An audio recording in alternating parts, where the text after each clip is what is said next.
ఎంచుకునే నాయకుల మంచి చెడులు చూడు, ఏమన్నా చేస్తారా జనాలకు మేలు.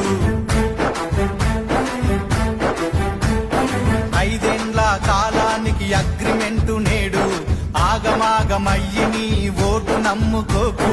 వచ్చింది టైము నీకు ఓటు వెయ్యడానికి, వచ్చింది టైము నీకు ఓటు వెయ్యడానికి, నిజమైన నాయకుల్ని నిర్ణయించడానికి. ఓడిపోనీయకు నీ ఓటును, గెలిపించే ప్రజాస్వామ్య బాటను. గట్టిగా పోనీయకు నీ ఓటును, పోదాం పద పోలింగు బూతుకు.